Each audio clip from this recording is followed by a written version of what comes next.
అందరికీ నమస్కారం అండి. Welcome to our channel. Guntur MP Pemmasani Chandrasekhar గారు లిక్కర్ స్కామ్కి సంబంధించి మీడియా ముందుకు వచ్చి కొన్ని వ్యాఖ్యలు అయితే చేశారండి. సో ఆయన అసలు ఏం మాట్లాడారు, అక్కడ ఉన్న విలేకరులు ఏమడిగారు, ఆయన వాళ్ళు అడిగిన దానికి ఏం సమాధానం చెప్పారో ఒకసారి ఈ వీడియో చూసి తెలుసుకుందాం. సో ఇక్కడ ఏమంటున్నారంటే, ఎంపీ అరెస్ట్ చేశారంటే ఉట్టిగా ఎవరు అరెస్ట్ చేయరు, పక్కా ఆధారాలతో అరెస్ట్ చేస్తారు.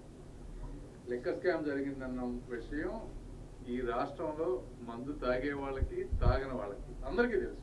ఇందులో పెద్ద దాపరికం ఏమీ లేదు.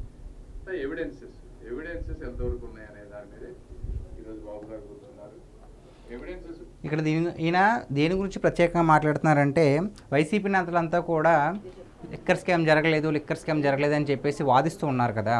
ఒక ఎంపీని కూడా అరెస్ట్ చేశారు, మిథున్ రెడ్డి గారిని అరెస్ట్ చేశారు, 3 సార్లు గెలిచారు, 4 సార్లు గెలిచారు అని గొప్పలు చెప్పుకుంటున్నారు కదా. దానికి ఈయన ఏం చెప్తున్నారంటే, కక్షపూరిత రాజకీయాలు చేయాల్సిన అవసరం లేదు, ఆధారాలు ఉన్నాయి కాబట్టే అరెస్ట్ చేయడం జరిగింది. లిక్కర్ స్కామ్ జరగలేదని మీరు అంటున్నారు, లిక్కర్ స్కామ్ జరిగిందని మందు తాగినోడికి మందు తాగలేనోడికి కూడా తెలుసు. సో మీరు ఎన్ని చెప్పినా సరే నమ్మే ప్రసక్తి లేదు. సో ఆధారాలను బట్టి చట్టపరంగానే మేము అరెస్టులు చేస్తున్నాం తప్ప ఎవరికి కూడా కక్షపూరిత రాజకీయాలు చేయట్లేదు అన్నారు.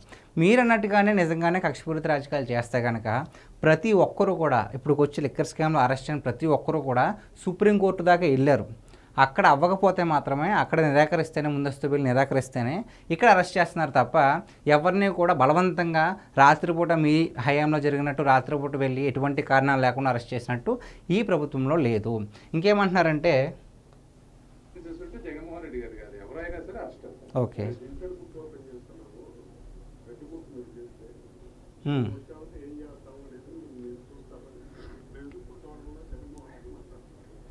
ఒకటి ఫస్ట్ ఇంతకు ముందు ఎప్పుడు కూడా 2019కి ముందు ఈ రాష్ట్రాన్ని రకరకాల ముఖ్యమంత్రులు పరిపాలించారు.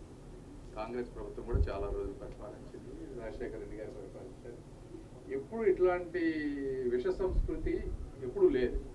మొట్టమొదటిగా బీజం వేసినటువంటి వ్యక్తి జగన్మోహన్ రెడ్డి గారు. పట్టాభి గారిని కానీ, అచ్చెన్నాయుడు గారు కానీ, రఘురామకృష్ణరాజు గారిని వీళ్ళందరినీ పోలీస్ స్టేషన్ తీసుకెళ్తారు, కొట్టడం, అయ్యన్న పాత్రుడు గారి ఇంటి మీదకి వెళ్ళటం, గీతం యూనివర్సిటీ గోడలు మొదలుపడటం ఒకటి కాదు.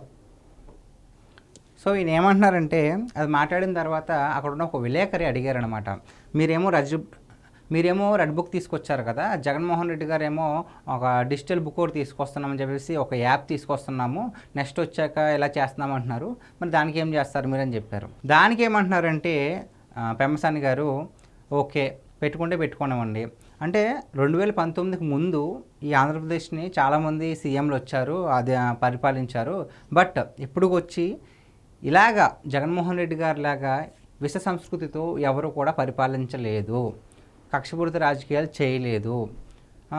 ఉదాహరణగా తీసుకుంటే కనుక ఆయన కొన్ని పేర్లు చెప్పారు, అచ్చెన్నాయుడు గారిని కానీ, లేదంటే రఘురామకృష్ణరాజు గారిని కానీ జైల్లో తీసుకెళ్ళి కొట్టారు, 3rd డిగ్రీ కూడా ఇచ్చారు, గీతం యూనివర్సిటీకి వెళ్ళడం, అది చేయడం, ఇచ్చేయడం, ఇలాంటి ఘోరాలన్నీ చేశారు.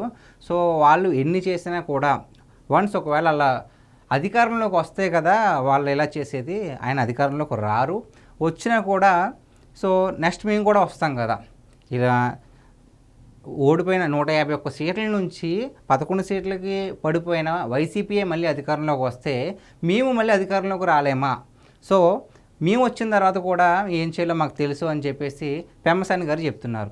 సో ఫైనల్గా మనం చెప్పేది ఏంటంటే, తప్పు చేశారు అని ఆధారాలతో సహా అందరూ నిరూపిస్తుంటే, లేదు మేము తప్పు చేయలేదు అని చెప్పేసి వైసీపీ నేతలు చాలా ధీమాగా, సో మేము తప్పు చేయలేదు, కక్షపూరిత రాజకీయాలు చేస్తున్నారని చెప్పేసి వైసీపీ నాయకులు అంటున్నారు.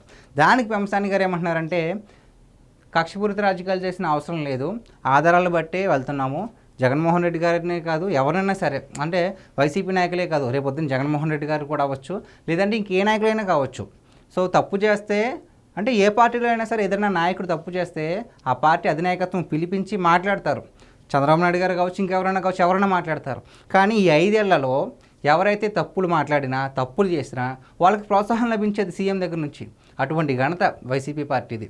సో అటువంటిది ఇప్పుడు ప్రజెంట్ లేదు, మళ్ళీ మీరు రారు, వచ్చినా సరే ఆ నెక్స్ట్ వెంటనే మేము వస్తాము, మేమేంటో చూపిస్తామని చెప్పేసి పెమ్మసాని గారు అంటున్నారు.